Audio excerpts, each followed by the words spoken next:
The eviction notice trembled in my manicured hand, the stark white paper a brutal contrast against my perfectly applied crimson lipstick. You can't do this, Sarah. This is my house. I yelled, my voice cracking. The sound, amplified slightly by the high ceilings of the living room, felt pathetic, even to my own ears. Chad, ever the shadow, stood behind Jen, a look of bewildered panic plastered on his face. Serafina, please. We can work something out. We can pay it, eventually. He wrung his hands, a nervous tick I used to find endearing. Now, it just irritated me. His brand of feigned helplessness had once been his charm. Now it was just pathetic. I raised a single eyebrow, a glacial smile forming on my lips. Eventually isn't a recognized currency in the real estate market, Chad. You should know that. You used to be married to someone who understood these things. The air crackled with unspoken venom. I savored the moment, the discomfort radiating off them in waves. My skin tingled with a perverse satisfaction. Their faces were priceless. The slow dawning of shock, horror, the realization that the carefully constructed world they'd built was crumbling around them. Genevieve, usually so quick with a cutting remark, was speechless, her carefully applied makeup doing little to hide the creeping flush of panic. Chad, predictably, looked like he was about to cry, his eyes wide and pleading. He was always the weaker of the two, easily led and easily broken. That's why Jen always had him wrapped around her little finger. They thought they had won. They thought their betrayal, their selfishness, had left me broken and defeated. How wrong they were. Because while they were enjoying the fruits of their stolen victory, I was building an empire. And buying their house was just the opening act. They still didn't get it. My motivation wasn't revenge.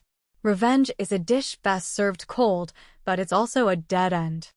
I wanted them to face the consequences of their choices. I wanted them to understand the true cost of their actions. And ultimately, I wanted them to see me. Maybe then they would understand the real difference between us. Shall we rewind? Back to a time before billion-dollar valuations and hostile takeovers.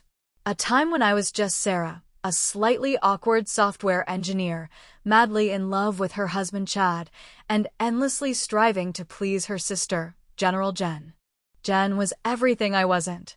Outgoing, effortlessly stylish, possessed of the uncanny ability to get exactly what she wanted. Or rather, to convince others to give it to her. I always felt like I was living in her shadow, desperately craving the validation she rarely gave. She was the life of the party, the one everyone gravitated towards. I was the quiet observer, content to watch from the sidelines, always feeling like I was just a little bit less. I was happy, or at least I thought I was. Chad was stable, solid, the kind of guy who brought flowers on anniversaries and remembered to take out the trash. He wasn't exciting, but he was reliable. And Jen, despite her occasional digs, was my sister. Blood. Family. That bond, forged in childhood, felt unbreakable. I was wrong. I worked tirelessly to provide for our comfortable life. Long hours writing code, sacrificing weekends, all for a future I envisioned for all of us. Chad, me, maybe a house with a white picket fence. The whole American dream. It felt achievable, within reach, if I just worked hard enough.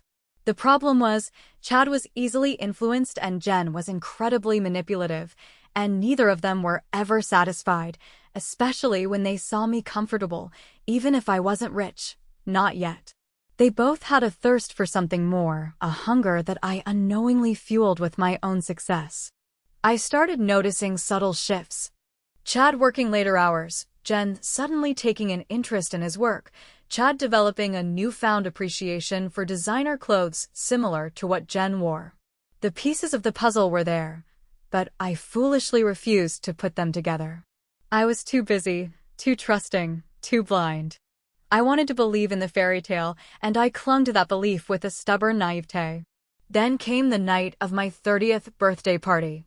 I had planned a small gathering with close friends and family. Chad, of course, had to work late. And Jen arrived late, looking stunning in a dress I knew she couldn't afford, practically glowing. She smelled faintly of Chad's cologne. The air was thick with attention only I seemed to notice.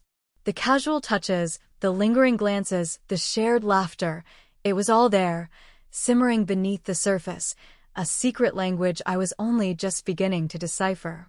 Later that night, a friend, a dear friend, pulled me aside.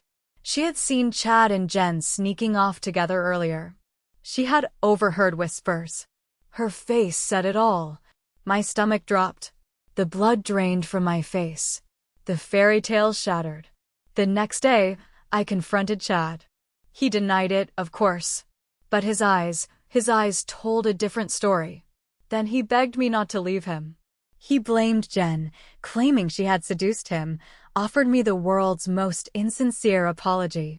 It was then that I understood he had never loved me. He had only loved the comfortable life I provided for him. I was his meal ticket, nothing more. I packed his bags and threw him out.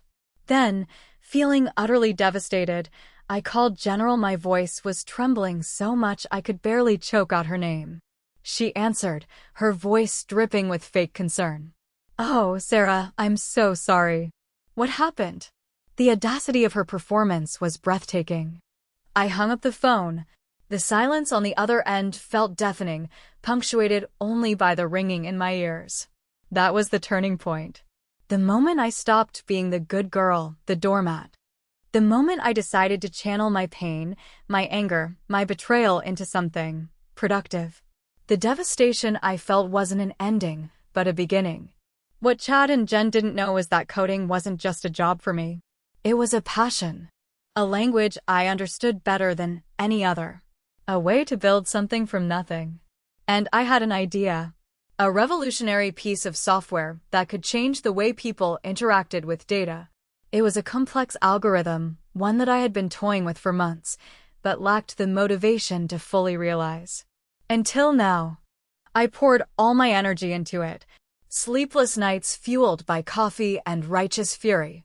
I learned new skills, honed existing ones, and built a prototype that was, frankly, brilliant. In the meantime, I deliberately downplayed my progress. I cultivated the image of the heartbroken, abandoned wife. I let them underestimate me. I let them believe they had won. They thought they had ruined me. What they didn't know was that they had given me the greatest gift of all, the motivation to become something extraordinary. My anger was a fuel, driving me forward, pushing me to achieve what I never thought possible. My secret weapon wasn't just my coding abilities. It was my resilience, my ability to learn and adapt, and my understanding of how to manipulate the game being played. It was my ability to turn heartbreak into fuel. I became a master of disguise, hiding my growing power behind a mask of vulnerability. The startup, Phoenix Tech, rose from the ashes of my marriage. The software was a game changer. It simplified complex data analysis, making it accessible to everyone. Investors lined up to throw money at me. Within a year, Phoenix Tech was valued in the millions. 2 years later, it was $1 billion company. My name was on the cover of Forbes, my face plastered across every tech blog. I was a force to be reckoned with. I moved into a penthouse overlooking the city. I hired a team of brilliant people. I built a life that was more than I had ever imagined. And I made sure Chad and Jen knew it. I posted pictures on social media, receiving awards, volunteering at charities, closing deals with Fortune 500 companies. I made sure the press published my success story, emphasizing the self-made billionaire angle. I wanted them to see what they had lost, to understand the magnitude of their mistake. Jen, predictably, was resentful. She tried to play it cool at first, offering me veiled congratulations laced with sarcasm. Chad, on the other hand, came crawling back, begging me to take him back, promising he had changed. He claimed he was now working as a car mechanic and was ready to be the man I always wanted him to be. He claimed Jen was a mistake. So typical. He wanted the comfort and security I provided without any of the effort. I politely declined both of them. I had bigger fish to fry. I wanted to savor their suffering. While they were distracted by my public persona, I quietly began executing my plan. I hired a team of lawyers and real estate agents. I investigated Jen's finances. I discovered that she and Chad were barely scraping by, living in a house they could barely afford. She was drowning in debt, desperately trying to maintain the illusion of wealth. Her social media posts were carefully curated lies, designed to project an image of success that was far from reality. That's when I decided to buy her house. Through a shell corporation, of course. Completely anonymously. I made sure the offer was too good to refuse. Relieved to be rid of the financial burden, she accepted immediately. She had no idea she was selling it to me. The irony was delicious. The closing date arrived. The deed was transferred. I was now the proud owner of Jen's house. And the countdown to the eviction began. I enjoyed tracking every moment within the house through advanced IT devices I had planted weeks before. I recorded all the conversations and routines. I had all the cards in my hand. They felt invincible. They thought they had gotten away with it. They mistook my silence for weakness. They had no idea what was coming. The eviction notice was delivered on a Friday afternoon, just as Jen was hosting a cocktail party for her influencer friends. I made sure of it. The timing was impeccable. The drama, perfectly orchestrated. I knew she opened it immediately. I was watching her, of course, through a camera I had installed through my representative. The expression on her face as she read the notice was pure gold. Disbelief, then anger, then a dawning horror. It was a masterpiece in real-time reaction. Within minutes, she was on the phone with the real estate agent, yelling, demanding answers. He, of course, feigned ignorance. He said he had no idea who the buyer was. He was just doing his job. That's when I decided to make my grand entrance. I walked up to the front door, accompanied by a camera crew.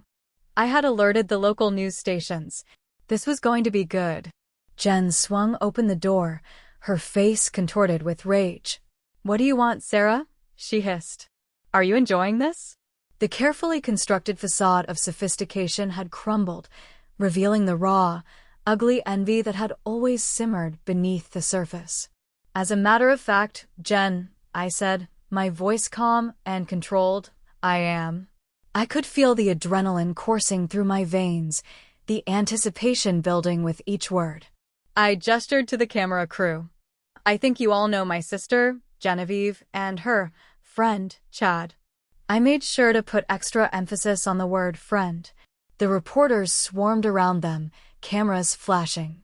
Chad shrunk back, trying to hide behind Jen, but she pushed him forward, her eyes blazing.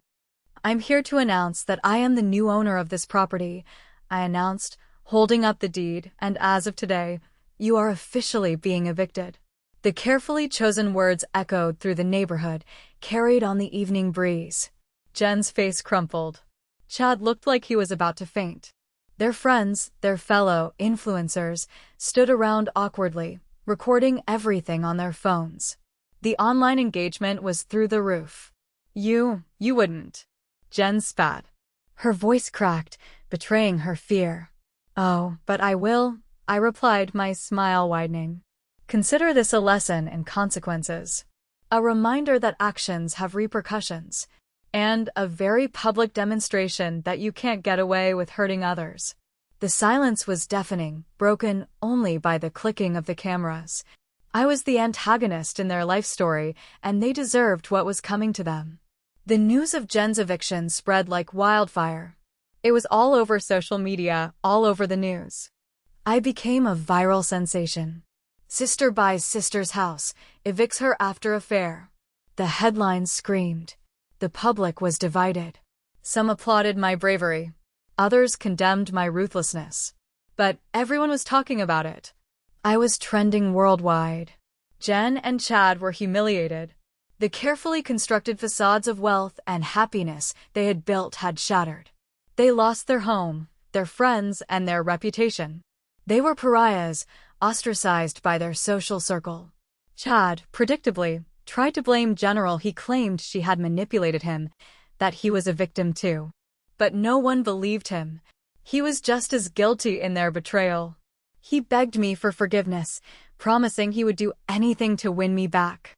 I simply laughed in his face. Jen, however, showed no remorse. She accused me of being petty, vindictive, and obsessed with revenge. She refused to take responsibility for her actions. I didn't care. I had achieved my goal. They had been exposed. Their lies had been revealed. And they were finally facing the consequences of their choices. The eviction went smoothly. They packed their belongings and moved out. I didn't gloat.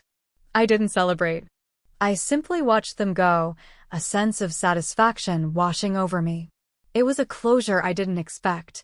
A year has passed since the eviction. Jen and Chad are living in a small apartment on the outskirts of the city. Chad is still working as a car mechanic, and Jen is struggling to find a job. They are miserable, by all accounts. I have occasional tabs to check in on them. I, on the other hand, am thriving. Phoenix Tech continues to grow. I have expanded my philanthropic efforts, donating millions to causes I believe in.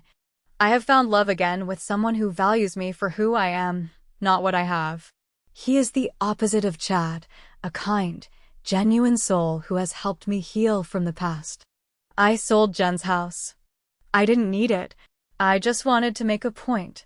The money from the sale went to a charity that supports victims of infidelity. It was a way to turn a negative experience into something positive. Sometimes I wonder if Jen and Chad have learned their lesson. If they understand the true cost of their actions. If they regret what they did. But ultimately, it doesn't matter. Their journey of understanding is something they have to go through on their own. My focus is on my own life. I am happy, fulfilled, and surrounded by people who love and support me. The experience taught me a valuable lesson, that betrayal can be a catalyst for growth, that pain can be transformed into power, and that sometimes the best revenge isn't revenge at all, but rather living a life so successful and happy that those who wronged you become irrelevant. They are not even on my radar. And if you are in a similar situation or you feel lost and betrayed, remember this: life isn't about seeking revenge. Sometimes the most powerful thing you can do is let go of the anger and the pain and focus on building a better future for yourself. Your success will be the best revenge. Not just for the sake of revenge itself, but for the sake of peace and progress.